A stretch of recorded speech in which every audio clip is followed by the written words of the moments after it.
درود شریف پڑھ لیں۔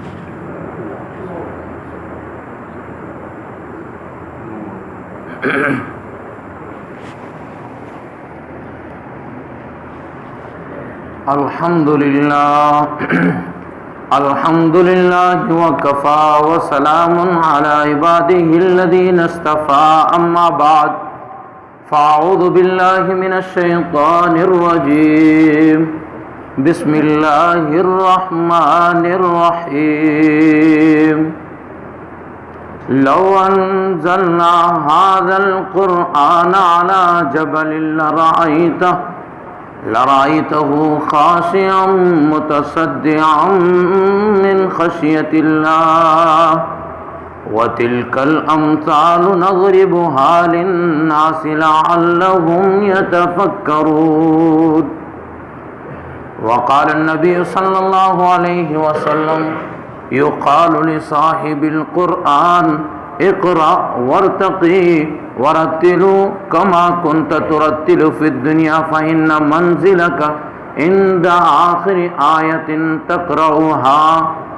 سبحان ربك رب العزة عما يصفون وسلام على المرسلين والحمد لله رب العالمين۔ اللهم صل على سيدنا محمد وعلى آل سيدنا محمد وبارك وسلم۔ اللهم صل على سيدنا محمد وعلى آل سيدنا محمد وبارك وسلم۔ اللهم صل على سيدنا محمد وعلى آل سيدنا محمد وبارك وسلم۔ لگتا نہیں ہے جی میرا اس اجڑے دیار میں، کس کی بنی ہے اس عالم ناپائیدار میں۔ بلبل کو باغوان سے نہ صیاد سے گلا ہے، قسمت نے قید لکھی تھی فصل بہار میں۔ عمر دراز مانگ کر لائے تھے 4 دن، 2 آرزو میں کٹ گئی 2 انتظار میں۔ زندگی کی شام ہو گئی، اب تو چین سے سوئیں گے گنجے مزار میں۔ انسان کو جو زندگی ملی ہے بس مختصر سی زندگی ہے، 4 دن کی زندگی مانگ کے لایا ہے۔ کچھ زندگی آرزوؤں میں ارمانوں میں گزر جاتی ہے اور کچھ امیدوں پر گزر جاتی ہے، اور ایک دن آتا ہے کہ زندگی کی شام ہو جاتی ہے اور پھر اسے پہنچا دیا جاتا ہے۔ گنج کہتے ہیں جو بگلی بنائی جاتی ہے قبر میں، اسے بولتے ہیں گنج مزار۔ تو اس بگلی کے اندر پہنچا دیا جاتا ہے اور پھر ہمیشہ ہمیشہ کے لیے وہ اس دنیا سے چل بسا ہوتا ہے، آخرت کی منزلوں کو طے کرنے میں لگا ہوا ہوتا ہے۔ اللہ رب العزت نے ہمیں جو زندگی دی ہے، ہم اس زندگی کو بنائیں۔ میں نے پچھلے ہفتے عرض کیا کہ صحابہ رضوان اللہ علیہم اجمعین نے نبی کی صحبت میں رہ کر چند چیزوں کو سیکھا۔ اس سے تو بہت ساری چیزیں ہیں، لیکن چند چیزیں جو زیادہ معنی رکھتی ہیں، اگر ہماری بھی زندگی میں وہ چیزیں آ جائیں تو ہماری زندگی کامیاب۔ پہلی چیز ہے ایمان۔ اللہ رب العزت کے ہاں ایمان کی سب سے زیادہ قدر ہے، تو ہمارا ایمان مضبوط ہو جائے اور ہمارا یقین کامل ہو جائے، اور پھر اس کے بعد ایمان کے بعد درجہ ہے نماز کا۔ ہماری نماز حضوری والی ہو جائے، جیسا اللہ چاہتے ہیں ویسی نماز ہو جائے۔ اللہ رب العزت کیا چاہتے ہیں اس بات کو ہم سمجھیں۔ اللہ رب العزت نماز میں ہم سے کیا چاہتے ہیں؟ اللہ ہمارا دھیان اپنی طرف چاہتے ہیں، اور نماز کے ذریعے سے گویا کہ یہ پیغام مل رہا ہے، جس طرح نماز میں آپ کا دھیان ہماری طرف ہے، پوری زندگی میں 24 گھنٹے میں آپ کا دھیان ہماری طرف ہونا چاہیے۔ تیسری چیز علم و ذکر ہے۔ علم اور ذکر دونوں آپس میں وابستہ ہیں۔ حضرت مولانا الیاس رحمت اللہ علیہ نے علم اور ذکر دونوں کو الگ الگ نہیں کیا، بلکہ ایک ساتھ رکھا۔ علم اگر روشنی ہے، ذکر اگر روشنی ہے تو علم راستہ ہے۔ یہ دونوں سب جب ساتھ ہوں گے، جب انسان کامیابی کی طرف بڑھے گا۔ مثال کے طور پر رات کو آپ کو گاڑی چلانی ہو تو گاڑی کے لیے آپ کے پاس سڑک بھی اچھی ہونی چاہیے، اور اس سڑک پر چلنے کے لیے آپ کی گاڑی میں روشنی بھی ہونی چاہیے۔ تو ذکر سے دلوں کے اندر روشنی آتی ہے، دل منور ہوتا ہے، اور علم سے انسان صحیح کی سمجھ حاصل کرتا ہے۔ قرآن مقدس کے اندر پارہ نمبر 14 کے اندر اللہ رب العزت نے فرمایا فَاسْأَلُوا أَهْلَ الذِّكْرِ إِن كُنتُمْ لَا تَعْلَمُونَ۔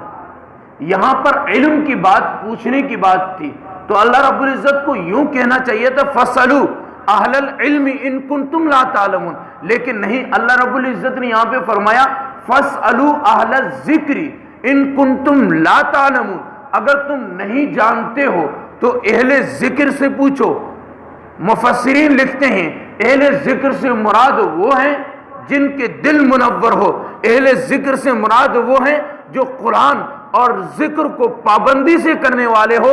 اس لیے کہا کہ آپ صرف اہل علم سے نہیں بلکہ علم کی بات اگر پوچھنی ہو اہل ذکر سے پوچھو۔ فَاسْأَلُوا أَهْلَ الذِّكْرِ إِن كُنتُمْ لَا تَعْلَمُونَ۔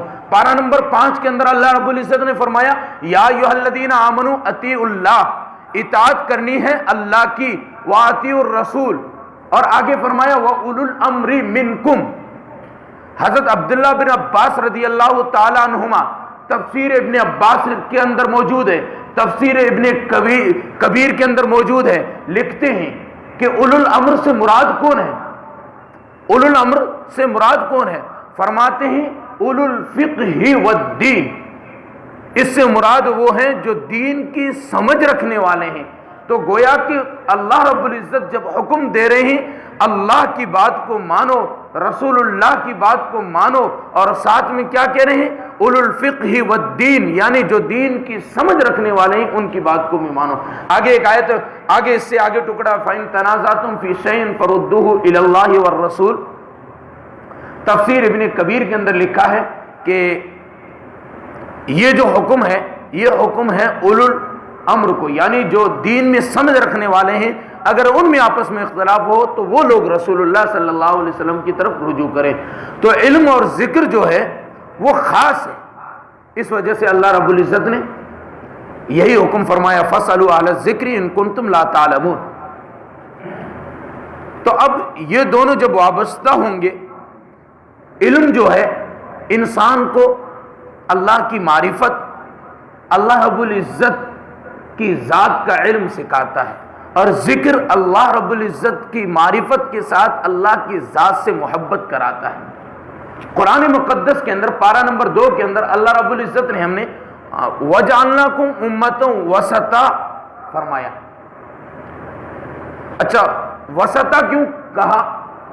علماء نے لکھا ہے، مفسرین نے لکھا ہے کہ ایک وہ لوگ ہیں جو کتاب کی وجہ سے گمراہ ہوئے، ایک وہ لوگ ہیں جو محبت کی وجہ سے گمراہ ہوئے، اس کی وجہ سے گمراہ ہوئے۔ عیسائی جن کے پاس اتنا علم نہیں ہے لیکن وہ عیسیٰ علیہ السلام کی محبت میں اتنے آگے بڑھ گئے، اتنے آگے بڑھ گئے یہاں تک کہ عیسیٰ کو خدا کہہ بیٹھے، عیسیٰ علیہ السلام کو خدا کہہ بیٹھے۔ محبت انسان کو راستے سے بھٹکاتی ہے، صرف محبت ہو تو، محبت کے ساتھ علم ہو پھر سیدھے راستے پہ چل۔ دوسری ایک اور طبقہ جس کو قرآن نے اہل کتاب کہا ہے، کتاب کا علم رکھنے والے یہود، وہ علم کی بنیاد پر تکبر میں پھنسے، گھمنڈ میں پھنسے، صرف ان کے پاس علم تھا بلکہ محبت اور ذکر یہ عشق نہیں تھا، تو علم کی بنیاد پر وہ گمراہ ہوئے۔ پارہ نمبر 2 سورہ بقرہ پوری کو آپ اٹھا کے دیکھیں تو یہاں پہ یہ بات واضح طور پر ملتی ہے کہ جب اللہ رب العزت نے ان کو بقرہ گائے کے ذبح کرنے کا حکم دیا تو پھر اب سوالات پر سوالات پوچھے کہ کیسی ہونی چاہیے۔ اب جب سوالات پر سوالات پوچھے اللہ رب العزت نے اور مشکلیں کر دی کہ ایسی ہو جس نے بچہ نہیں ابھی تک دیا ہو، بہت ساری شرطیں جو اللہ نے لگائی۔ تو اللہ کے محبوب صلی اللہ علیہ وسلم نے فرمایا کہ زیادہ سوالات جو بے جان سوالات ہوا کرتے ہیں جس کی تمہیں ضرورت ہی نہیں، ویسے سوالات نہ کیا کرو، کیونکہ یہودیوں نے علم کی بنیاد پر بے جان سوالات کیے، اللہ رب العزت نے ان کو راستے سے بھٹکا دیا۔ اور دوسری قوم عیسائیت ہیں، جنہوں نے عشق کی بنیاد پر، علم تو تھا نہیں، اب عشق نے انہیں غلط راستہ دکھایا، محبت میں بس آگے بڑھ گئے۔ آج کی جو 6 چیزیں میں نہ کرنے کی لکھ کے آیا ہوں، ان کے اندر ایک اور چیز لکھ کے آیا ہوں جو ہے غلو۔ غلو کہتے ہیں کہ حد سے زیادہ تجاوز نہ کرے، حد سے زیادہ نہ بڑھے، بس جو حد متعین ہے اسی پر رہے۔ یا اہل الکتاب لا تغلو فی دینکم ولا تقولوا علی اللہ الا الحق۔ اب جب یہ دونوں چیزیں ہو، علم بھی ہو، ذکر بھی ہو، محبت بھی ہو، علم بھی ہو، معلومات بھی ہو، تو پھر انسان بھٹکتا نہیں ہے۔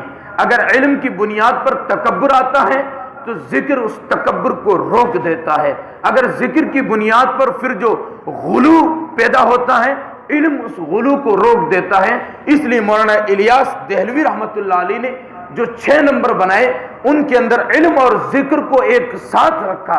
اس کی وجہ یہ تھی کہ علم بھی ہوگا، ذکر بھی ہوگا، نہ بدعت والی گمراہی نہ تکبر والی گمراہی، دونوں گمراہیوں سے بچ کر وَجَعَلْنَاكُمْ أُمَّةً وَسَطًا کا جو اللہ نے خطاب دیا ہے اس پر چلیں گے۔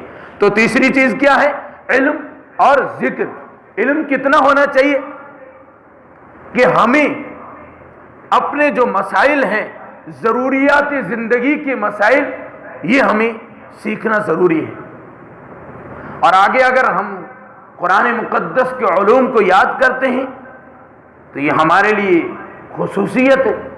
حدیث مبارکہ میں آتا ہے کہ یقال لصاحب القرآن اقرأ وارتقی ورتل کما کنت ترتل فی الدنیا فإن منزلک عند آخر آیت تقرأها، کہ جو صاحب قرآن ہوگا، محدثین لکھتے ہیں کہ اس سے مراد ہر وہ شخص ہے جو قرآن کو کثرت سے پڑھنے والا ہو، قرآن مقدس کی تلاوت کثرت سے کرنے والا ہو، ہر شخص اس سے مراد ہے۔ کہا جائے گا کہ صاحب قرآن سے کہا جائے گا قرآن پڑھتا جا اور جنت کی سیڑھیوں پہ چڑھتا جا، اور جہاں آخری آیت ہے وہاں پہ تیرا درجہ ہے۔ تو کتنی بڑی فضیلت ہے قرآن مقدس کی۔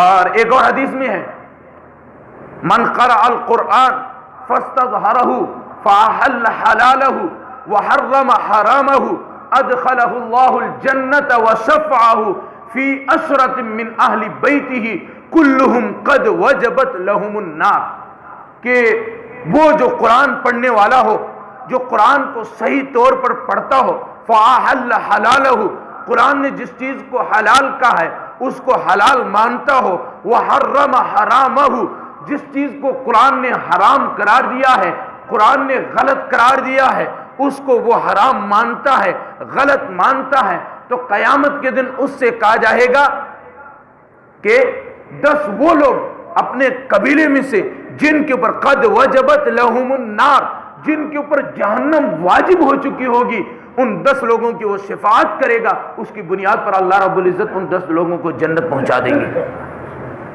تو اگر قرآن کا علوم زیادہ یاد کیا جائے تو یہ بہتر ہے، لیکن جو ضروریات زندگی کا علم ہے وہ سیکھنا ہمارے لیے فرض ہے۔ ہماری زندگی کے اندر علم کتنا چاہیے کہ ہمیں نمازوں کے صحیح مسائل آ جائیں، ہمیں زندگی گزارنے کا صحیح طریقہ آ جائے، کون سی چیز غلط ہے، کون سی صحیح ہے، کون سی کرنے کی ہے، کون سی نہ کرنے کی ہے، تو یہ صحیح سمجھ آ جائے، اتنا علم حاصل کرنا ضروری ہے۔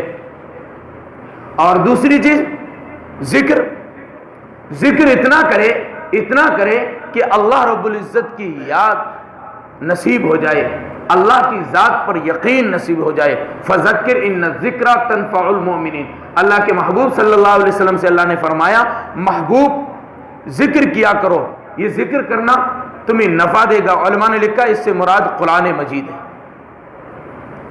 تو تیسرا نمبر کیا ہے؟ علم اور ذکر۔ علم اتنا ہو کہ صحیح راستے کی سمجھ آ جائے، اور ذکر اتنا ہو کہ انسان اللہ رب العزت کی ذات کے ساتھ وابستہ ہو جائے، اللہ رب العزت کے ساتھ انس ہو جائے۔ جب اللہ کے ساتھ محبت ہوتی ہے نا، عجیب کیفیت ہوتی ہے۔ ہمارے سلسلے کے بزرگ گزرے ہیں، فضل علی قریشی مسکین پوری رحمت اللہ علیہ، ان کی خانقاہ لگا کرتی تھی، لوگ آتے اور اللہ اللہ سیکھتے۔ کہتے ہیں کہ دو بوڑھے شخص بالکل سفید ریش آپس میں لڑ رہے ہیں، پنجابی زبان میں ایک کہتا اللہ میڈا، دوسرا کہتا اللہ میڈا، یعنی وہ کہتا اللہ میرا، وہ کہتا اللہ میرا۔ جب وہ بندہ قریب ہوا، یار یہ اتنے بڑے صوفی لوگ سنت کے تابع یہ کس بات پر لڑ رہے ہیں؟ وہ قریب ہوا، پتہ چلا کہ ان میں سے ایک نے کہہ دیا تھا کہ اللہ میرا ہے، دوسرے نے اللہ کی محبت میں آ کر کہا نہیں اللہ میرا ہے۔ جب ذکر ہوتا ہے، اللہ کی یاد دل میں جب بستی ہے تو پھر انسان کا حال بھی یہی ہوتا ہے کہ اللہ رب العزت سے اتنی محبت ہو جاتی ہے، اتنی محبت ہو جاتی ہے کہ اللہ کی محبت میں وہ اللہ کا دیوانہ بن جاتا ہے۔ تو انسان ذکر اتنا کرے کہ اللہ رب العزت کی محبت نصیب ہو جائے، اللہ کی معرفت نصیب ہو جائے۔ چوتھی چیز ہے اکرام مسلم۔ اکرام مسلم سے کیا چاہا جا رہا ہے کہ ہمارے اوپر ایک ہے حقوق اللہ کا جسے حقوق اللہ کہتے ہیں، اور ایک حق ہے بندوں کا جسے حقوق العباد کہتے ہیں۔ تو ہمارے اوپر جن بندوں کے حق ہیں ہم ان حقوں کو ادا کرنے والے بن جائیں، ہماری وجہ سے کسی بندے کو تکلیف نہ پہنچے، یہ ہے اکرام مسلم۔ ہم بندوں کا اکرام کرنے والے بن جائیں۔ دین جو پھیلا ہے دعوت کی وجہ سے، اخلاق کی وجہ سے، اکرام کی وجہ سے، دین جو پھیلا ہے اخلاق کی وجہ سے، اکرام کی وجہ سے، دعوت کی وجہ سے، تو ہم ایک دوسرے کا اکرام کرنے والے بن جائیں۔ جب ہمارے دلوں کے اندر دوسروں کا اکرام آ جائے گا، دوسروں کے لیے محبت آ جائے گی، تو اللہ رب العزت ہمیں اپنی محبت کی خوشی عطا فرمائیں گے۔ اسلام رہبانیت نہیں سکھاتا ہے کہ تم چلے جاؤ پہاڑوں میں رہو، جنگلوں میں رہو اور وہاں جا کے اللہ کو پاؤ۔ اسلام کے اندر ایسا نہیں ہے۔ اللہ رب العزت کے پاس پہنچنے کا راستہ نہ پہاڑوں سے جاتا ہے نہ جنگلوں سے جاتا ہے، بلکہ ہم جہاں بس رہے ہیں انہی گلی گوچوں سے گزر کر اللہ رب العزت کی محبت کا راستہ نکلتا ہے۔ ہم بندوں کے ساتھ رہتے ہوئے، ان کے حقوق کو ادا کرتے ہوئے اللہ رب العزت کی محبت کو پائیں۔ حدیث مبارکہ کے اندر آتا ہے کہ ایک عورت ہے جو رات کو عبادت کیا کرتی ہے، بہت عبادت کرتی ہے، لیکن اس کی وجہ سے اس کے پڑوسی پریشان ہیں، اس کی وجہ سے اس کے محلے والے پریشان ہیں، تو اس کی عبادت کوئی کام کی نہیں۔ ایک اور کے بارے میں ذکر آیا کہ بس فرض نماز ادا کرتی ہے، لیکن اس کی وجہ سے محلے میں کسی کو تکلیف نہیں ہے، اس کو جنتی بتایا۔ تو اپنے بھائیوں کا اکرام کرنا، اپنے بھائیوں کے ساتھ احترام کے ساتھ پیش آنا، اچھی محبت کے ساتھ پیش آنا، یہ بھی اسی کے اندر داخل ہے۔ دین کا اہم حصہ اور اہم رکن ہے کہ ہم اپنے اخلاق کو درست کریں، ہم اپنے دلوں کو دوسروں کے بارے میں بالکل صاف کر دیں۔ رات کو جب سویا کریں تمام لوگوں کے بارے میں اپنے دلوں کو صاف کر لیں، اور ذرا سی بات پر دوسرے پر اعتراضات کرنا، دوسرے کو کوسنا، یہ اچھی بات نہیں۔ برداشت کرنے کا مادہ لائیں۔ مولانا طارق جمیل صاحب فرماتے ہیں کہ برداشت کرے انسان۔ آپ نے دیکھا ہوگا جب سردی کا موسم ہوتا ہے، جن علاقوں میں برف پڑتی ہے یا جن علاقوں میں زیادہ سردی پڑتی ہے، ان علاقوں میں پیڑ جو ہوتے ہیں، درخت جو ہوتے ہیں، ان کے پتے سارے گر جاتے ہیں، پھول گر جاتے ہیں، بس وہ ایک ٹہنی کی طرح ہوتا ہے، برف گر رہی ہوتی ہے۔ 4 مہینے تک وہ اس سردی کو، برف کے گرنے کو برداشت کرتا ہے۔ اس کے پاس نہ پتے ہیں نہ پھول ہیں، برداشت کرتا ہے، برداشت کرتا ہے۔ ایک وقت آتا ہے اللہ رب العزت اسے پھول بھی دیتے ہیں، پھل بھی دیتے ہیں، پتیاں بھی عطا فرما دیتے ہیں۔ جب انسان برداشت کرے، ایک دوسرے کا اکرام کرے، پھر اللہ رب العزت اسے عزت عطا فرما دیتے ہیں۔ تو چوتھی چیز کیا تھی؟ اکرام مسلم۔ ہم اپنے بھائیوں کا اکرام کرنے والے بن جائیں۔ اور پھر اس کے بعد پانچویں چیز کیا ہے؟ اخلاص نیت۔ بخاری شریف کی شروع کی حدیث ہے، ان عمر بن الخطاب رضی اللہ تعالی عنہ قال سمعت رسول اللہ صلی اللہ علیہ وسلم یقول انما الاعمال بالنیات وانما لامرئ ما نوى فمن كانت هجرته الى الله ورسوله فهجرته الى الله ورسوله ومن كانت هجرته الى الدنيا يصيبها او امرأة يتزوجها فهجرته الى ما هاجر اليه، کہ اعمال کا دار و مدار نیت پر ہے، جیسی نیت ہوگی ویسے فیصلے ہوں گے۔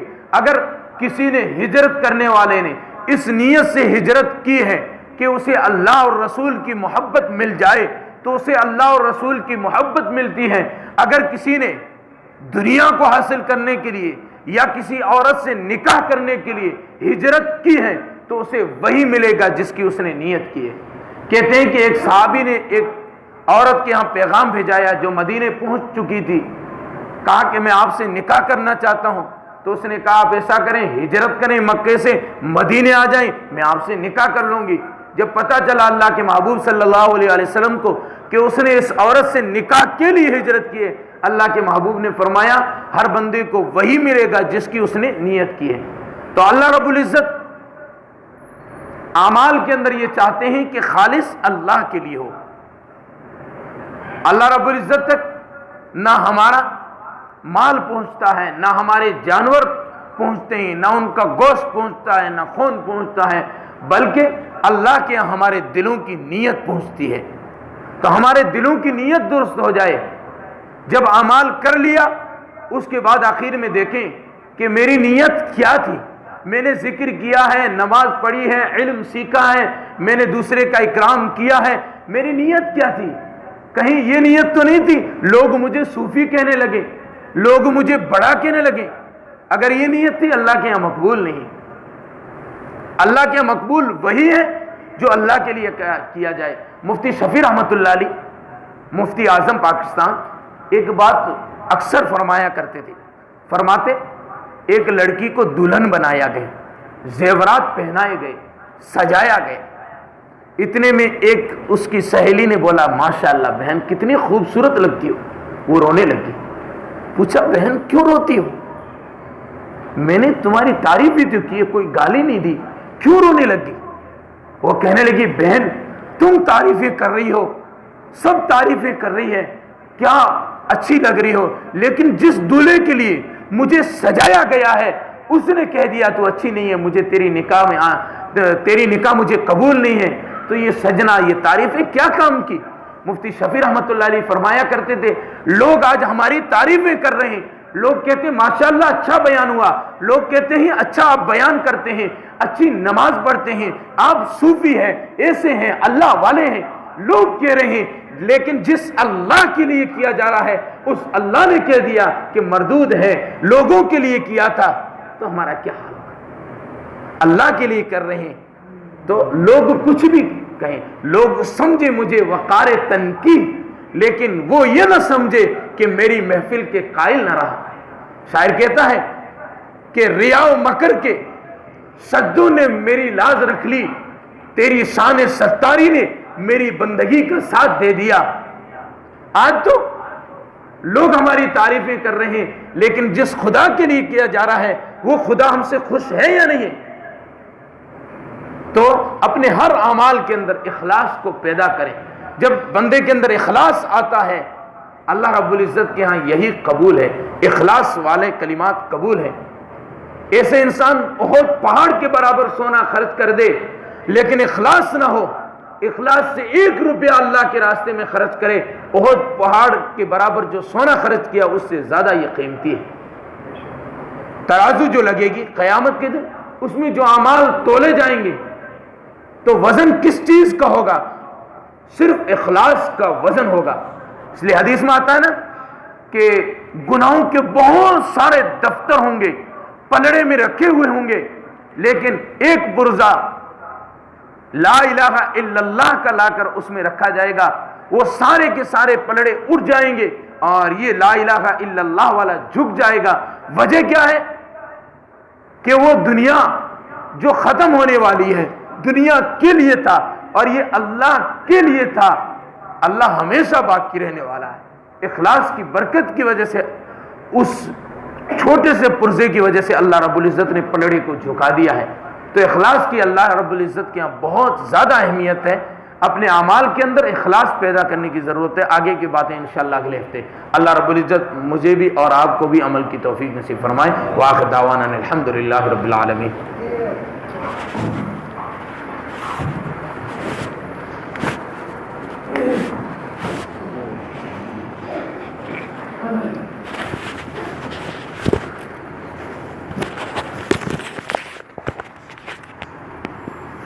Thank you.